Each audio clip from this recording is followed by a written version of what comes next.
Diversion, deception, and division. Yes, you heard it right.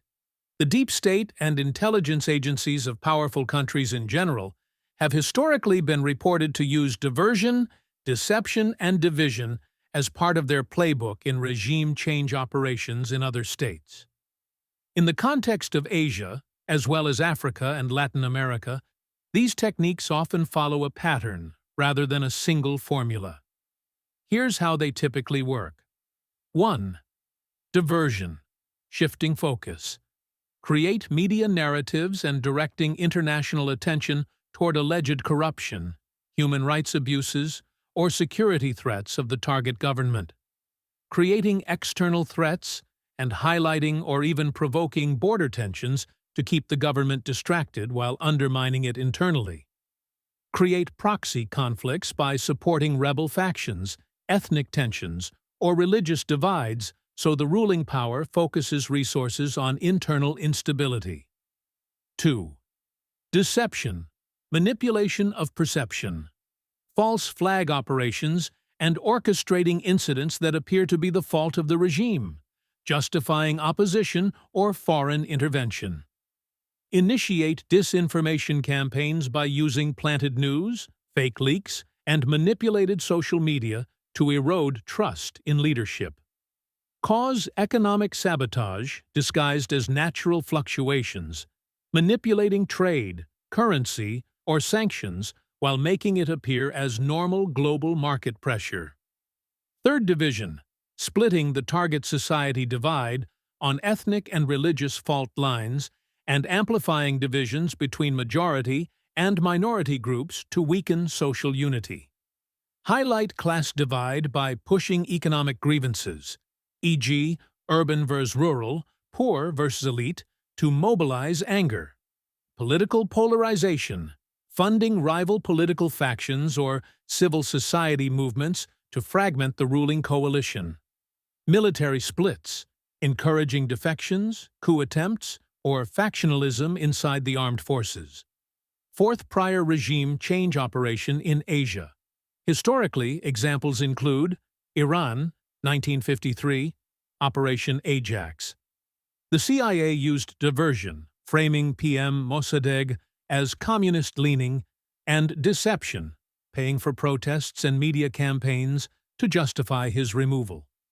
Indonesia, 1965. Deception via disinformation campaigns portraying communists as plotting a coup, while diversion through propaganda painted the military as restorers of order. Afghanistan, 1980s.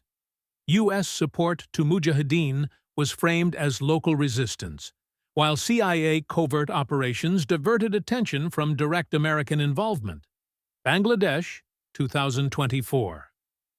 Bangladesh Prime Minister already mentioned in public briefing that foreign agent was asking for military base in Bay of Bengal's St. Martin Island, but she didn't agree. Since they did not get base, they caused nationwide riots and forced Sheikh Hasina to flee and put an acting Prime Minister, Muhammad Yunus, who can work as per foreign interest. Currently, U.S. soldiers are placed in Bangladesh as well. Fourth, typical sequence of actions. Identify vulnerabilities, ethnic differences, religious differences, political difference, or wealth differences. Current incidents which are occurring in similar lines are below. Some of the opposition parties in India is promising that once they are in power, they take wealth and distribute to poor, which is completely nonsense. Some political party is pushing for caste census to divide citizens, divert the regime's resources and public attention away from external influence. Some of the farmer protests by rich farmer leaders just before 2024 general election was mainly funded by few Western agencies who are also supporting Khalistani separatism behind the scenes, which looks like a genuine protest, but it's not supported by actual farmers. Deceive the public and international community to delegitimize the government.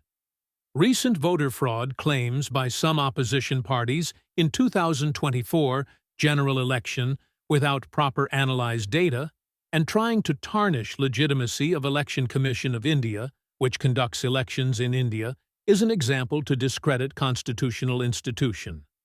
Support opposition groups, political, military, or both, while presenting them as organic movements.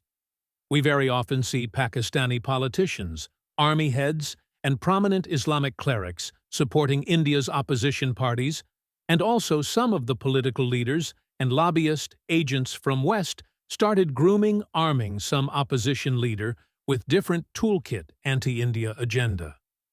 Trigger collapse, often through a mix of protests, economic crisis, inflicting of vested groups, military coup, etc.